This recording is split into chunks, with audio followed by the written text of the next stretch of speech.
Paramashivoham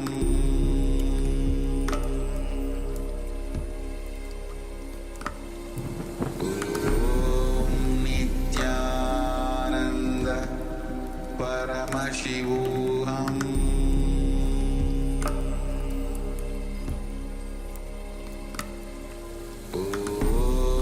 Nithyananda Paramashivoham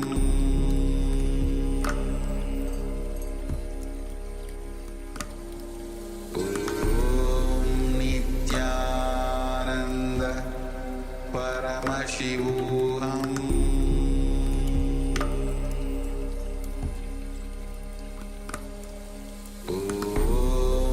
Nithyananda Paramashivoham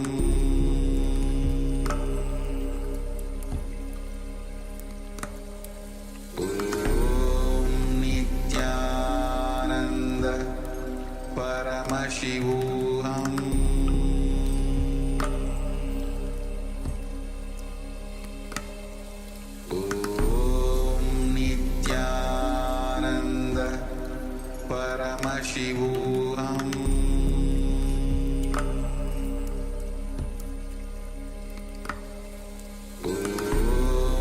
Nithyananda Paramashivoham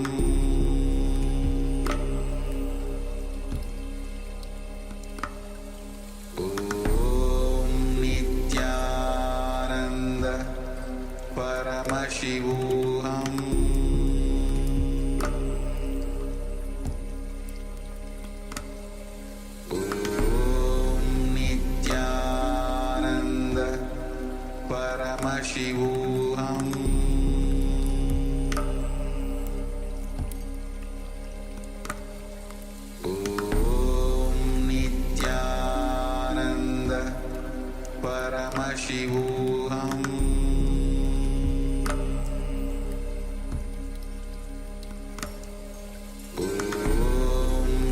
Nithyananda Paramashivoham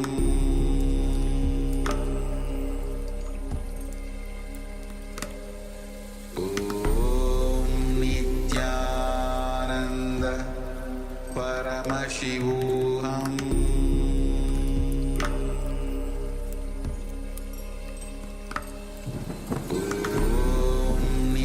Nithyananda Paramashivoham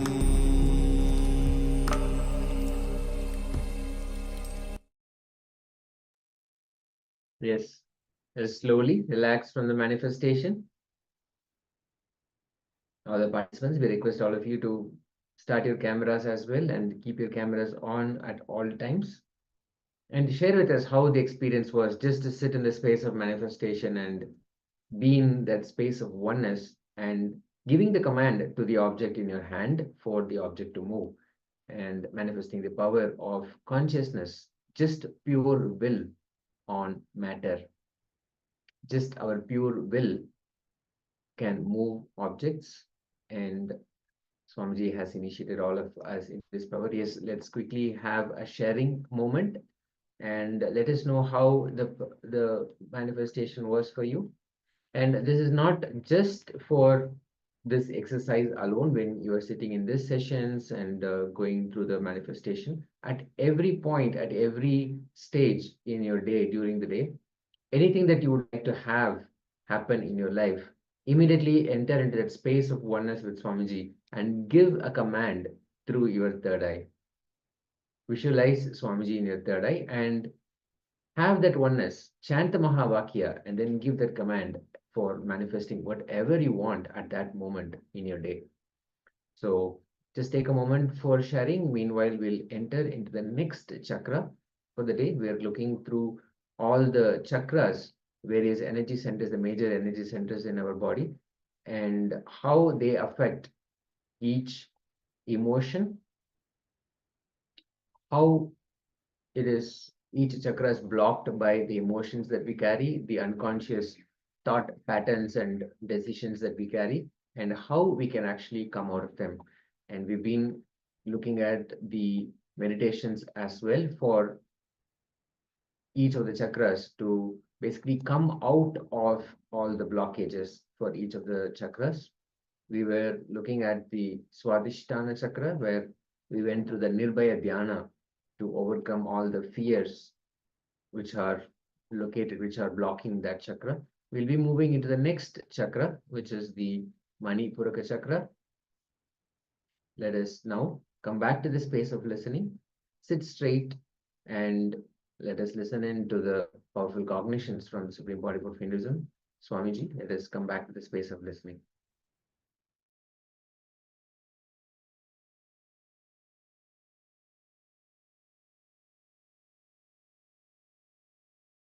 Never is the source of energy. Because only through never you are connected to your mother. Your mother is the source of all your energy. Now let us discover, they say, I read in the book, What Don't Go Away is a book. It's actually 3 doctors, they did a lot of research on this psychosomatic soul and mysticism. How the mysticism, the prayer, meditation, all these things, what is the effect of all these things on the mind? There are research. The specks can, what is happening in the brain at the time. More neurons studied. And they publish their report. They say the students in the medical college signing for the spiritual study, the spiritual aspects of meditation. Spiritual meditations. What is the meditation, the other brain systems, alternative therapies, all these things, the study, the signing for before this book, the signing rate is 10%. After this book, they say 80%. The signing rate, 80%. But the permanent new opening is done by 2 doctors, but very little evidence and very little evidence. Very critical study. And in the study they reported the mother, she may be in India and child may be in America. But if a mother falls sick, the works on the brain of the child. No connection. There is no need that the child should be informed. The mother is sick. Simply it shows in the neural system, the brain system of the child. Of course, no proof. We cannot give any logic, but it happens. It happens. Are you talking about telepathy or what? No. See, telepathy, if you learn, then only you will do. What age of child? Below the After only the individual. Below them, no individual. All this, it is totally different. There are kids who are the immune system strong, they don't get the disease. But when it is immune system is not strong, they get the disease. Even a small fever, what to say, headache, it is immediately responded. Corresponding thing happens to kill. Of course, very hard to believe, very difficult to believe. Logically, there is no connection, but they say it is what this is what is true. After the past itself, they say it's true, it happened. Why? Because the nerve center, Manipur, we are connected to mother through this Manipur. The first source of energy is nerve center, Manipur. From the nerve center, we are connected to mother before birth and even after birth for some time, few minutes. Till we get the connection with the air and our existence. We have a connection with the nerve center. Nerve center is the center which can give all the 5 energies to us. The ether and air and Agni and water and Prithvi. All the 5 energies, 5 elements, Panchabutas, all the 5 energies can be given to us through nerve center. Other centers can receive only 1 or 2 energies, but the nerve center can receive all the 5 energies That is the reason we are connected to mother through mother. This chakra is disturbed by worries and depression. By worries and depression, this is a master. Let us enter deeply. How? You may ask any worry, you can see the first blue wave for stomach. You can always see it's an experience of thousands of people. Any worry, the first blue will be for the stomach. Either diarrhea or other and problems. Anyway, we always say, I can't stomach it. I can't digest it. And the next thing, let us see what is worry and then later into what is deeper. First we'll finish the worry and then the depression. About worry, I think about worry, I always saw more than people do beautiful explanations about worry because it's an experiential expression. So let me ask some of you to give your explanation about worry. Anyone? Anybody who can give an explanation about worry? No, I lost my money. I give somebody borrow money. I want to collect, you don't want to pay me. Keep on bothering me too much. I'm worried about my money. That's one thing. A small story about this. See, and also another thing, my son is a 31. He don't want to marry. I keep on pushing. That's fine. See, I know a small story. Once a man vanished. He got $100 from a man called. He spent it. Then the room asked him. He borrowed $100 and see and gave to the room. After a week, the seed he borrowed from the room and gave to the seed. After a month, the room asked he borrowed from the seed and gave to the room. After repeating this for 10 times, he got the room and seed together. Give the money after every month by yourself. Out for the seed. So this is one thing. Something that you keep on thinking about. That's one thing. And then The thing don't go with you expected. and then anyone, some more worries. Here, anxiety, insecurity. Worry about your patient's health.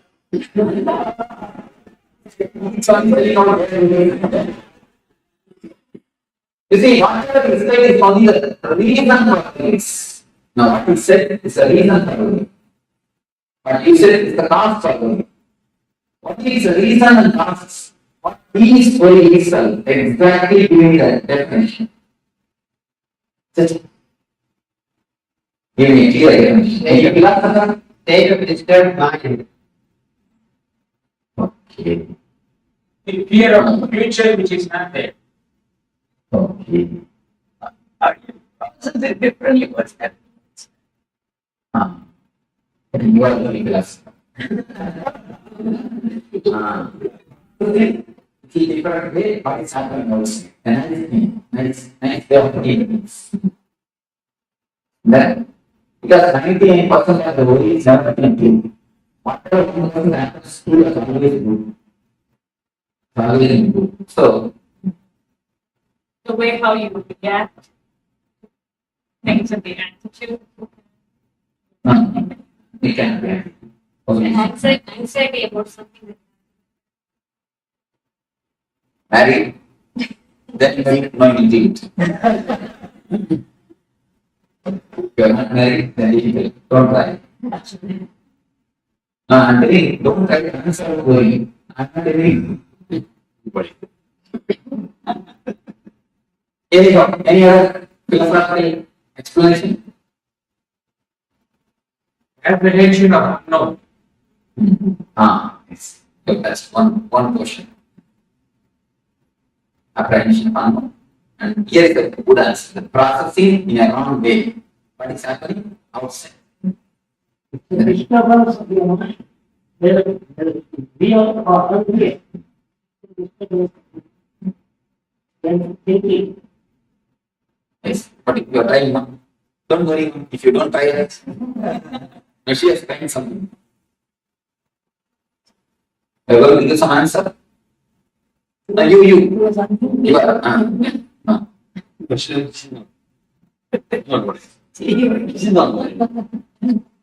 So, Wasted thought energy towards simply you see, in our system, our mind is simple mechanism. Be very clear. Our mind is simple mechanism. Never think mind has got its own intelligence. No. Mind is a simple mechanism. Intelligence is totally different. Mind as such is simple mechanism. If you are habituated to take a coffee, to have a cup of coffee in the early morning 7 o'clock, every day 7 o'clock, you don't have to look at what you will have the feeling that you want to have. When you have the feeling, then you can see it's 7 o'clock already. Just like that, the mind is habituated, just as the body is habituated for coffee as a routine. Mind gets habituated to have a low energy or to have a shrinking feeling in some times and some situations. Whenever the time comes again, whenever the situation comes again, the situation not as it happened in the first time. It may not be exactly the same as it happened previously. It may be just reminder of the situation, but we will see the same low energy, the same irritation will happen. To reduce the whole thing into more clear terms, you can say, if you take the mind as a computer, the few programs which have been affected by virus is for you. There are few portions of your mind which is affected. It is like that. Have you seen a gramophone record? The gramophone record is digital. And it is related. It will repeat the same line. It will repeat the same line. That is, any of you have seen gramophone record, old gramophone records. It will repeat the same line. It will never go next line. The same line. I went to this estate. He was estate. There I saw the gramophone. And tape was repeated. Then tape means what they put inside. Record. That's called record. Scratch because. That's called record. Scratch. And then the sound it means the income is 8 paise, expenditures 10 paise. It is not going to the expenditure. It is not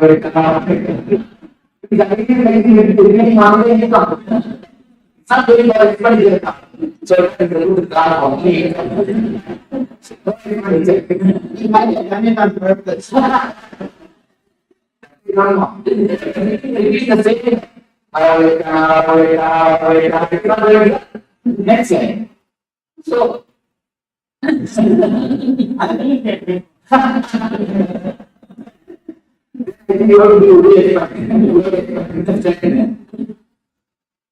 there is the same thing. Sometimes it happens to our mind. The words, even if you want, even if you don't want, whether you want it or not, whether you like it or not, the same word is repeating inside you, which makes you feel shrink. Is what is going. The continuously the same words, which is getting repeated in your system, in your mind, and which makes you feel shrunk, even if you don't want it. Is what is called worry. We have two things, please understand. We have two things in our life. One is that when you speak with others, when you speak with somebody else, with bodily, it is direct. Next thing, when you speak to yourself, it is called monologue. The first thing I will the next thing only you need to observe, you will understand. You will be sitting on the bank of the river, on the seashore, or under a tree, or in the swing in your garden. You will be sitting, but your mind will be tomorrow morning I will go to office and tomorrow evening I will come back and tell the man to wash my car, then take my inner dialogue. the inner dialogue. That's called the third inner dialogue. It's called monologue. Monologue. See, the speaking to yourself, which you can call as thinking or mind. Every time you can think, but mind, the word thinking and word mind makes it so big. I don't want to use the word. I'm using the word monologue. Inner chanting. If it happens with volume, it is speaking. If it happens without volume, it is thinking. That's all, nothing else. Don't make thinking as a complicated thing. We always think mind cannot be controlled. We come to a conclusion. Without time, mind as such cannot be controlled. We have very wrong method of understanding in our life. Mind cannot be controlled. Why you know? You try to fight with the mind when the mind is a whole. You take the mind as an autocracy. If you think of the mind is something like all the thoughts together. But actually, mind is not all the thoughts together. Mind is individual thoughts. But you make all the thoughts together. And then you name that bunch of thoughts as a mind. Then you can never break. See, if you put all the sticks together, you can never break. If you have individual sticks, you can always break. What you do, you put all your thoughts together, label that as a mind, and then you feel you decide that mind cannot be controlled. And then once you come to the conclusion, how you will once you start believing, how you will try. But mind is not everything put together. It is an individual small sticks. It is individual thoughts. As long as you deal with thoughts, you are simply transformed. When you start dealing it as a mind, you can never change. The problem is how you are looking. See, first understanding you need to understand this. Mind can be transformed. Mind can be controlled. How? You can ask. When you can control your words with volume, you see, with volume, whatever you speak, you control it. Am I right? You are controlled. When you can control with volume, can't be controlled without volume. You can vary only think a little bit of awareness, nothing else. Just see that with volume, when you can control. Without volume, can't be controlled. You can vary. First thing, they are right. Next thing, they are right from the wrong side. Whenever you look at your enemy, you look at him as a whole. Just like that. Whenever you look at your man, you look at him as a whole. He is not whole. Never he is a whole. He is a small parts. If you know the mechanism that you touch, you can simply come over. The habit. The way is a completely habit. It's like a model. Required to that. See, in the starting only, you need some reason to do it. In starting, for some reason, something happens outside, you start doing it. You became such a great masters of the doing. You master art of doing. After some time, you don't need any reason after reason for doing. You find some reason. Even if you fail, if you can't find any reason, you just, you see, I think some people, if they can't find any reason, they will come and tell me, Swami, today things are going so well, I think tomorrow something bad. for a where heat is going to happen, we go next step. Tomorrow heat is going to happen. If you can't find even that reason also, even without any reason, you know how to follow it. Because the main becomes habit. Your system completely gets habituated to worrying. See, the word habit is a beautiful word. You should understand that word. You should understand that word worry. If you drop X, yeah, it will be there. If you drop A, it will be there. If you drop B, it will be there. Only when you drop I, it will die. The very word has got a beautiful meaning. Drop X, a bit will be there. Drop A, bit will be there. Drop B, it will be there. Only when you drop I, it will die. The meaning can be understood by the word itself. A beautiful word. Only because it doesn't have it in your system. Worry has become part or a portion in your system. The feeling which makes you shrink and it's just continuously repeated by itself, whether you want it or not, whether you accept it or not, is what is called worry. Next, let us see what is depression. The circuit or the way how the depression is created. See, any, according to the people of the Bible, the body of the animal and body of the man is one and the same, almost one and the same. Only mentally they are more. Something happened. Animals, and now they say that chimpanzees do 80% of all activities what a man does. 80% can be simply done by chimpanzee. Only one thing, he doesn't have his own mind. In the plane of mind, he will differ. But in the plane of body, they are almost one and the same. The chimpanzee gets angry. He will simply beat other chimpanzee. That is the cage. But if a man gets angry, he cannot beat somebody else. In the society, if you are angry against your boss, what can you do? You can give only a smile. Nothing else. If you are angry against your wife, what can you do? Nothing can be done. If you lose job, you will lose food. Nothing can be done. See, anyway, you can express your anger whenever you want. You cannot completely express, but they say, the doctors, they say, whenever anger happens to you, yeah, poisonous chemicals are released in your system.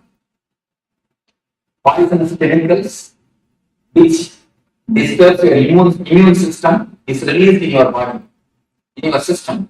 What will happen to all those chemicals, all those acids? It's like acid bath. It's like a bathtub filled with acid. You are taking acid bath every day, every time, whenever you enter into anger, and you express it, at least you come out of it. The chemical is water. When it is not expressed, it is completely, totally suppressed, and just it gets deposited in Manipura. Manipura is the energy center in which all these negative emotions are deposited. Any suppression, sexual suppression, violent suppression of the violent emotions, or the anger, or the vengeance, anything, if it is suppressed, it directly comes to the energy center of Manipura. Manipura is the center where all the suppression happens, all the suppressions are stored. If you suppress, the suppressed acid only creates acidity. Nothing else. That is what directly happens.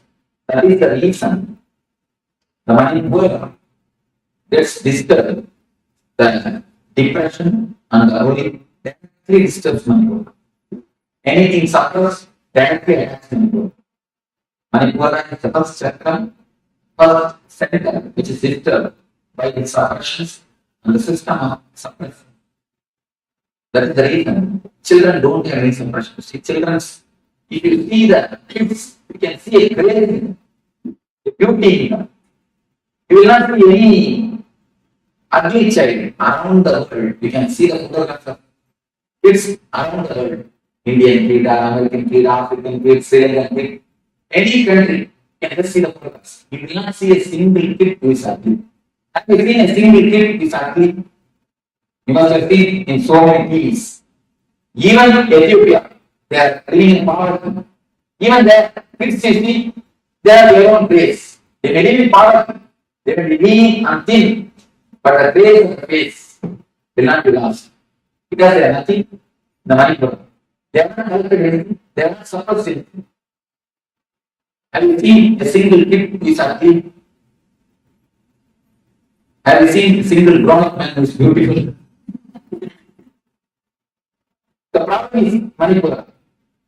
The depression and the worry takes the grace from a being. No depression or worry is accumulated with him.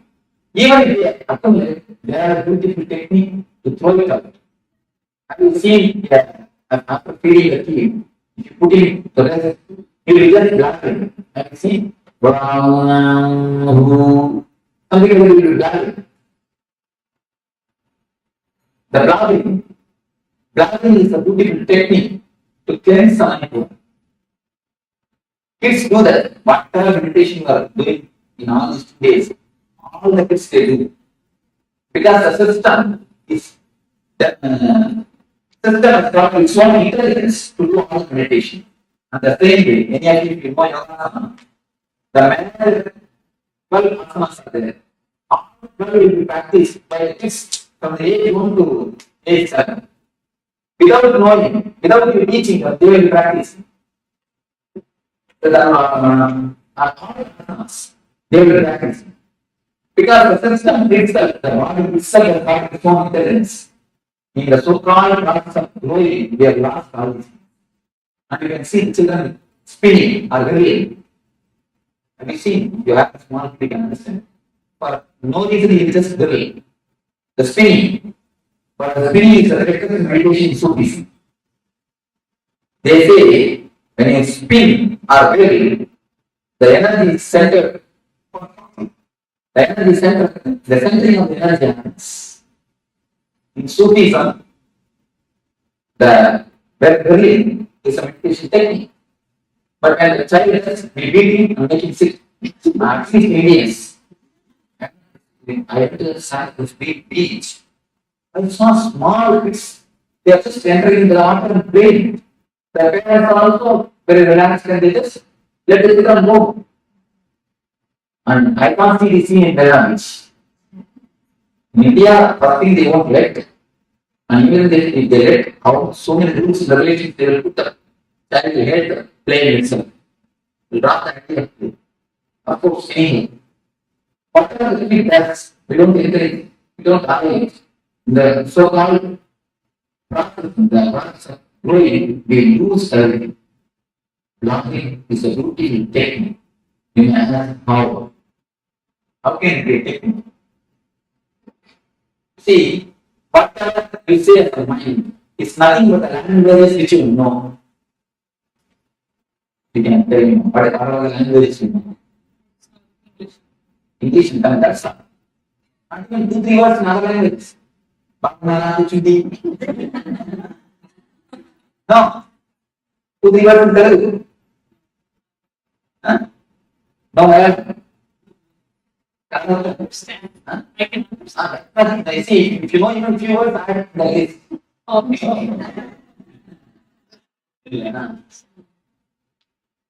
I can understand.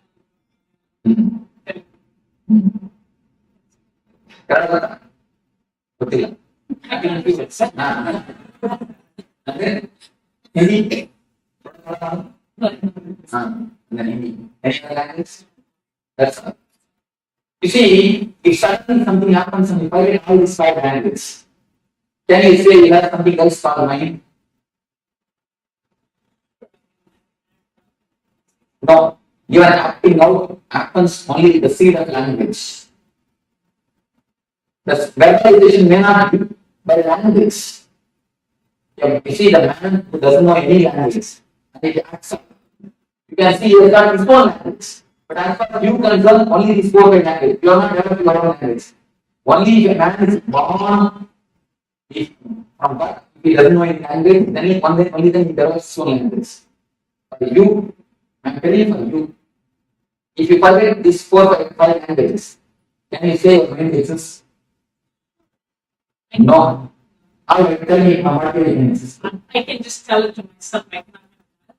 That is what. Then again you are using the same language, 5 language. I am telling you, you forget 5 language completely. There is no other thing in our system, in our mind, except this language. Our mind has nothing else. At least the active portion of the mind. Whatever is active in your system has nothing else except this 5 language. Except this language, not for you, for others, their own languages.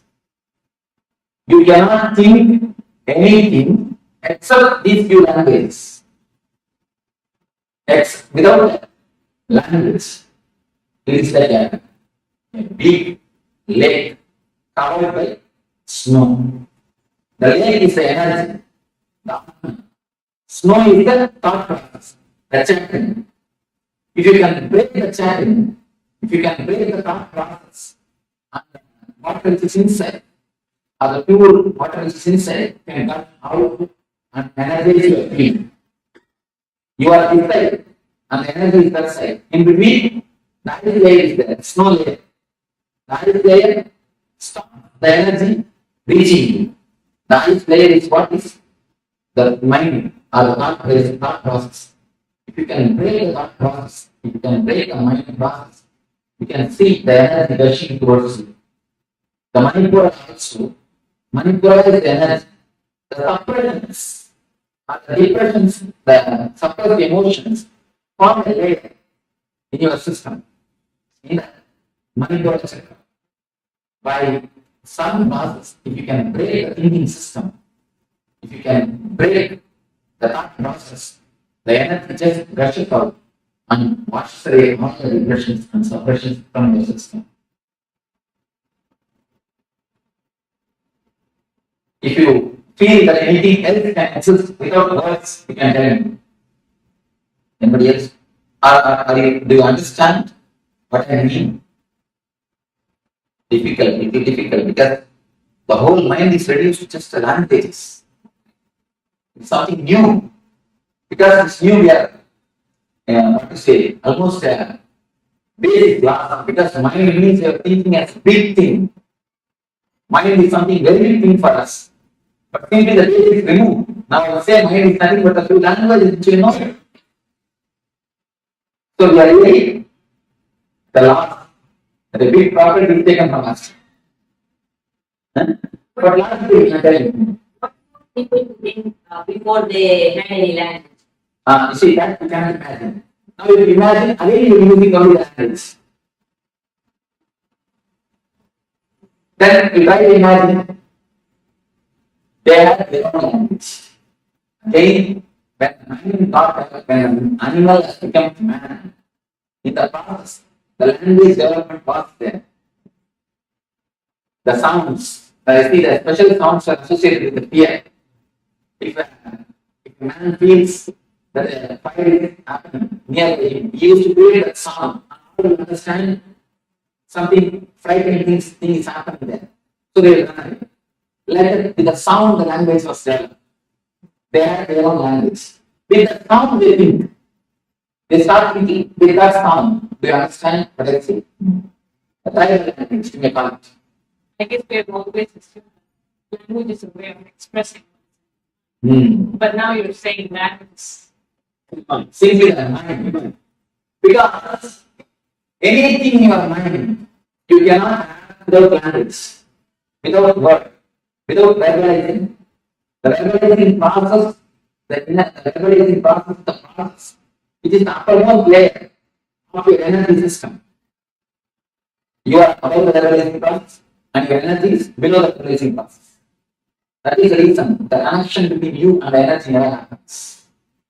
Any logical thinking is lost without language. They cannot be.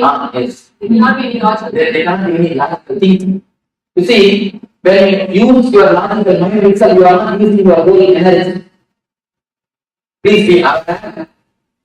When you use your intelligence, you are putting all your energy to use. When you use your logic, you are not putting all your energy to use. You can always see the decisions of women is very sharp because they need more intelligence, not intellect. The decisions of the men, maybe immediate, they will give immediate result. But long run, the decisions of the women are sharp because they think with intuition.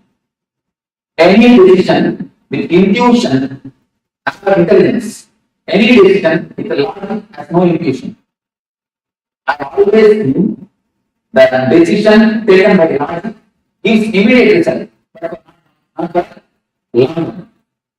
Decision which is taken with intelligence and the intuition, which may not be directly, you cannot directly give a reason, but you will see, yeah, for the long run, for the whole life, it will give a tremendous effort. Swami, and thank you for telling this to all the men over here.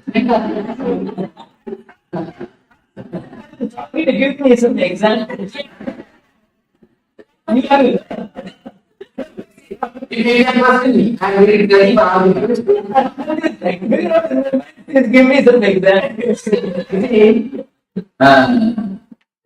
There are few conclusions.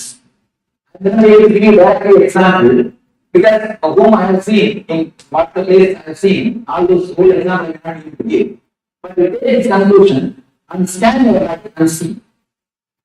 For a long run, any great logic man, a man is excellent in logic and great professor, he will be giving lectures and convincing thousands of people. He will come to the house and a small problem. He will convince his wife for half an hour. After half an hour, she will start from the first step. You see, she will start from the first step. What do you know? Because the conclusion structure is not by intuition, but intelligence. They don't have anything. See, I always think women doesn't think much. They take proper results. Because most of the energy is stored in the seed form itself. When it is necessary, it gives out the result. In the ancient India, women more treated like counselors. Any problem in the evening, man will come and tell the problems. She will give the counseling and tomorrow morning it will be executed. More they are treated as counselors. And not only that, the techniques to keep the meditation alive is practiced by women. The thought itself is a technique to keep the meditation alive. Tomorrow will be using the technique of the thought with the non-effect. The techniques to keep the meditation alive is always practiced by women. But you cannot see any women logic. How much you try to convince by logic? Nothing. Is it that they think through the heart? No, they think through Manipura. They think through Manipura, not through heart, but through. Are they more emotional? No. They think through intuition. The Manipura is center. See, Manipura is center. Very active women. That is the reason only women will give birth. And not only that, Manipura is active women. One more reason, they need to give birth. They need to give whole body. Here, one more life. But by nature, Manipura is strong for women. They need to give a full structure. Practically, the work of Brahman needs to be done in that energy center. So that the Manipura of women is more strong. That is the reason. And with I think the intuition concepts, they are in that also. Women are more successful. Even in India, the Ayurveda Children, have you ever heard this? Intuition concept. Even in that field, women are more successful because the Manipura is very strong for them. The intuition or the conclusions will be more strong because the layer will be very deep. The thinking layer is not deep in women. Only the conclusion layer, the energy layer, is high and the strong for the Just the proportion between men and women here says very smarter.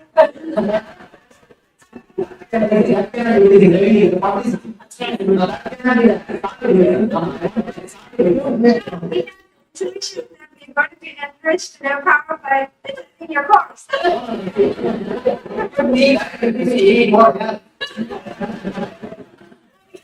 See, in that way, this is logic can play both ways. That is not right. I want to give some solid proof, some solid example. See, I will give you this course. By the time I remember, Okay. I'll give you solid examples. It happened to me.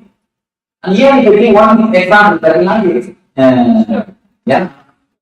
This is the concept. If you scan your life, you will understand. This is the idea.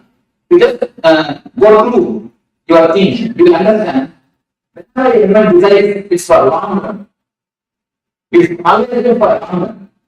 Because she doesn't have much of energy wasted aggressive immediate. No, not only that. The aggressive joys. You see, any joy which comes to you, by aggressiveness, but outgoing things. She doesn't have her system itself, the joy of practice. The rating system is more practical. Energy is wasted only in aggressiveness. The rating system is a practical. Because they nurture, they have to use a lot more common sense and intuition rather than logic. That's something. What happens, how it happens, I'm trying to give them some basic examples. I'm giving only the reasons. Reasons from all the energy sources are books. Only I'm giving the reasons. I'll give you an example.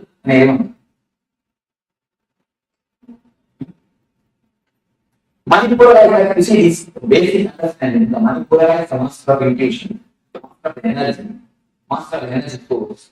This chakra has to be powerful for you because you need to give birth.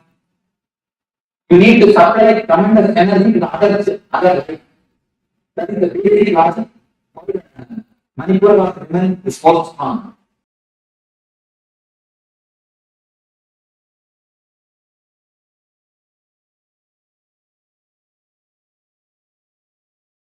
Around 5,000 years ago, at the end of Mahabharat War, the ancient enlightened Hindu civilization consisted of 10,000 Hindu traditions, or sampradayas, that existed in 56 Hindu nations, 200 Hindu kingdoms, 1,700 Hindu provinces that covered more than 6 million kilometers square of Asia. The Supreme Pontiff of Hinduism, SPH, Bhagavan Sri Nithyananda Paramashivoham, is the reviver of Kailasa, this ancient, enlightened Hindu civilizational nation. Kailasa is an unbroken cultural, religious, historical, civilizational, and sovereign continuation and revival of multiple of these historical Hindu sovereign states and Hindu ecclesiastical entities. The unbroken continuity of these ancient Hindu nations through Kailasa results in the legal recognition of Kailasa as per the international customary law, particularly the Doctrine of Continuity. The international law, the Doctrine of Continuity, implies that upheavals and revolutions within a country, changes in government, territorial adjustments, measures taken during military occupation, or other internal transformations do not negate the existence of the country, do not affect the legal personality and international obligations of the country or state. The Vienna Convention on Succession of States in Respect of Treaties, 1978, addresses these principles of the doctrine of continuity as it outlines international law during situation of state succession or continuation. International law recognizes a state's legal personality by recognizing its identity. This perspective extends even during the period when the given state or country is annexed or occupied by a foreign power. Even in such cases, the legal personality of the state is considered to persist, enabling its subsequent re-establishment. Historical examples dating back to the 18th century include cases like Portugal and Genoa that were re-established after the Vienna Congress of 1815. More recent examples include countries such as Poland, Ethiopia, Czechoslovakia, Albania, and Austria. that were re-established after World War II. Even when a nation is deprived of its territory, the nation continues to exist. Its sovereignty and international legal personality continues to persist. The Dalai Lama, as the spiritual and temporal leader of Tibet, exemplifies this principle. In 1959, the Dalai Lama was exiled and forced to flee. Despite the challenges faced, the Dalai Yes, so Swamiji revealed on the Manipuraka Chakra, and Manipuraka Chakra is nothing but all the emotions related to the worry, where all the worries emotions are stored. So worry is nothing but this continuous, uncontrolled inner chatter which is happening in our mind. So this inner chatter becomes our master and takes control of us. And the moment you bring authenticity into your thinking, worry just disappears. So what you need to do is work on authenticity, bringing authenticity into your being. When you bring authenticity into your being, inner chatter just reduces and worry disappears. As long as you don't bring authenticity into your thinking, integrity into your thinking, worry continues to rule you. Okay, so now let us enter into this exercise to identify all the worry patterns that we carry, and we'll also be going through how we can overcome these as well. In the first exercise, we're going to write down all the aspects of our lives that we actually worry about. It could be my job, my relationship, my kids, my parents, my health, my bank balance, my money situation, any of that. Any of that, all the aspects of your life that you were able to write down, every one of them without leaving anything.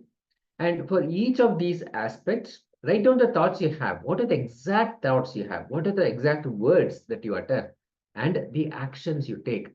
For example, if I feel like I don't have enough money and I worry about my future, I wake up in the morning and then I always wonder about what the stock market is up to and where my shares or where my stocks are doing. And then I go and immediately look up the current situation of where the stocks are. So those are the actions that you do, the words that you utter, like, okay, I wonder what is happening to my wealth, and always are constantly thinking of what will happen if the whole thing crashes. Things like that are continuously, constantly running in your thoughts. So write down the thoughts, the words, and the actions you take for each of those aspects that you worry about. And then examine where you gave your words and did not honor and fulfill them. Maybe you made a promise for yourself to produce more and then make more wealth and make a solid foundation for yourself financially. Something that you gave actually as a word but did not honor and fulfill them. Bringing integrity to that. Remember, the words are not just for others, it is for yourself as well. Whenever you are not integrated with the inner and outer words that you utter, worrying will become a pattern in you. So let us now enter into this exercise. Let's take a pen and a paper and let us go deep, as deep as possible. Let us internalize and understand, really bring out all the emotions, all the words, all the actions and thoughts that we carry around worry, so we can completely get rid of and overcome worry patterns in our lives.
Now, for each of these worrying aspects of your life which you have just penned down, write down the thoughts you have, the words you utter, and the actions you take.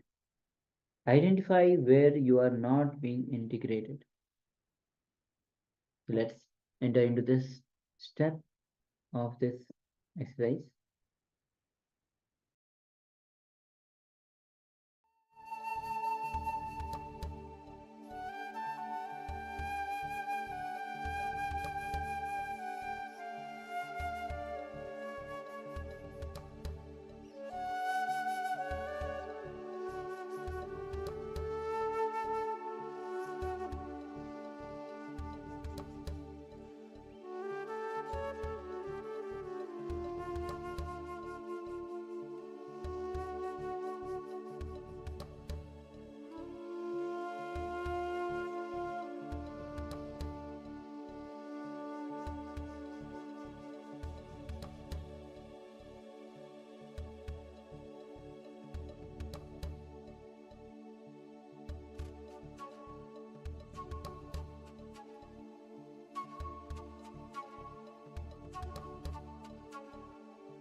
Now, examine where you gave your words and did not honor and fulfill them.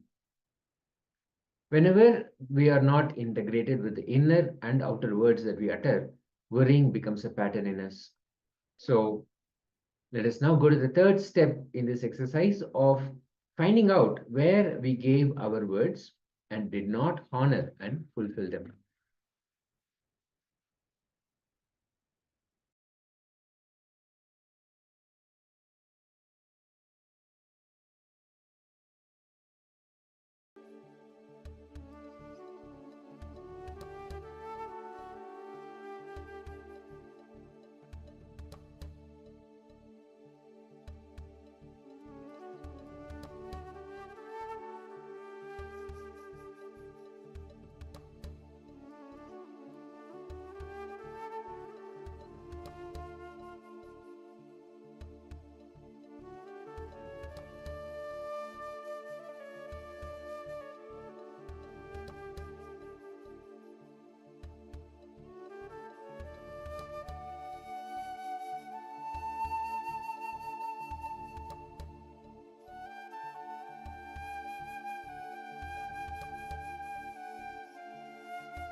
Now look at your life and identify all the things that you forgot most often.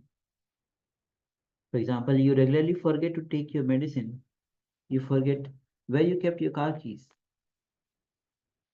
And then examine what are the words you utter in these aspects of your life where you are forgetful.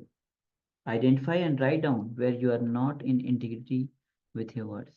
Please continue.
Now, as we saw earlier, write down all the aspects of our life that we worry about. For each of those aspects, the thoughts, words, and actions, and identify where we are not being in integrity, authenticity, and where we are ignorant and unaware about it. Bring awareness now. Again, examine where you gave your words and did not honor and fulfill them.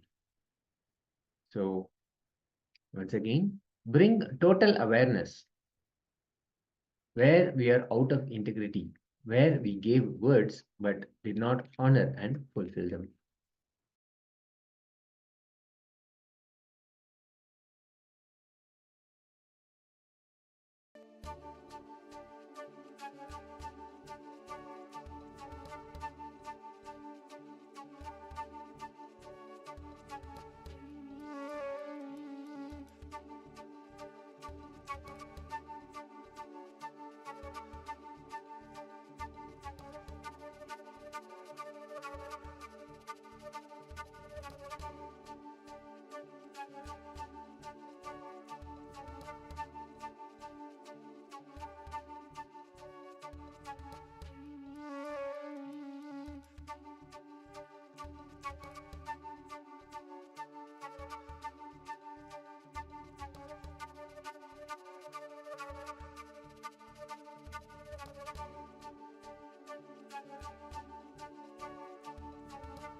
Now look at the solutions you discover in your life, which you forget again and again, and end up wasting your time and energy in rediscovering the same solution again and again. Examine what are the words you utter in all these aspects of your life where you are forgetful. Identify and write down where you are not in integrity with your words. Let's enter into these steps.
Yes, let us slowly relax from the exercise.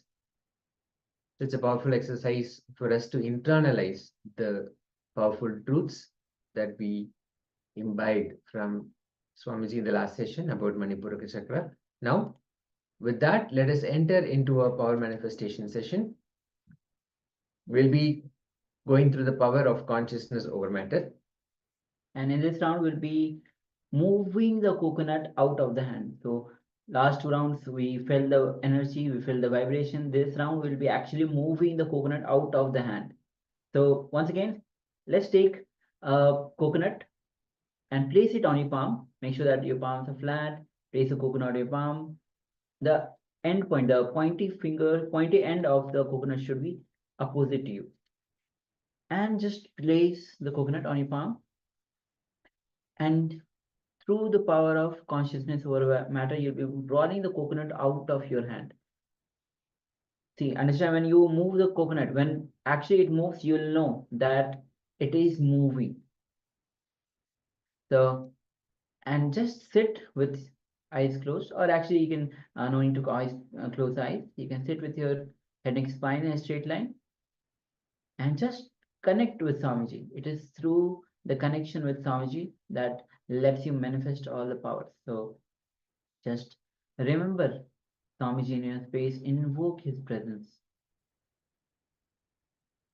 Just forget everything, unclutch from all the thoughts that's coming up. Just unclutch. Be in that restful awareness to manifest the state, space, powers, and being of Paramashiva.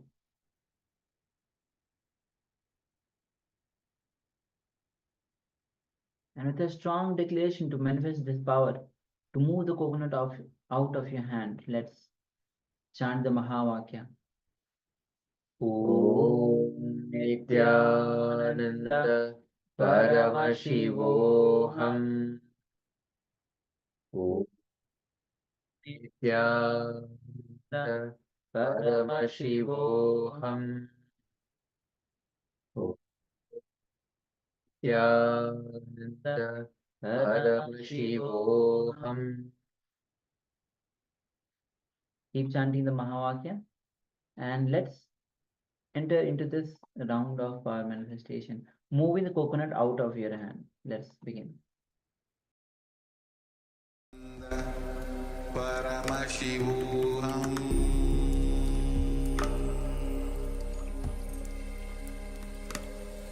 Om Nithyananda Paramashivoham. Om Nithyananda Paramashivoham. Om Nithyananda Paramashivoham.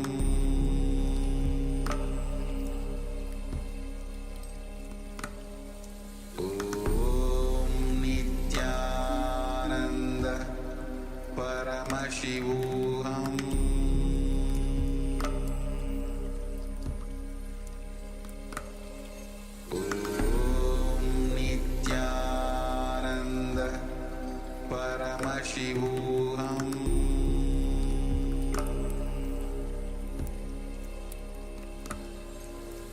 Om Nithyananda Paramashivoham.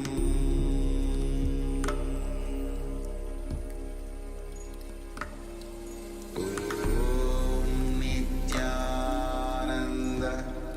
Paramashivoham.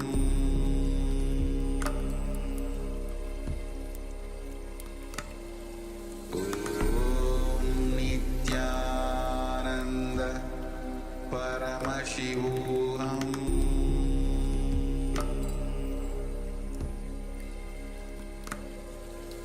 Om Nithyananda Paramashivoham.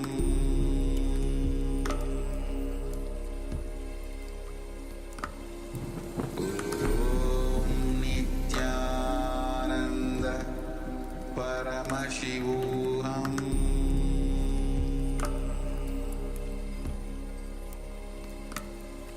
Om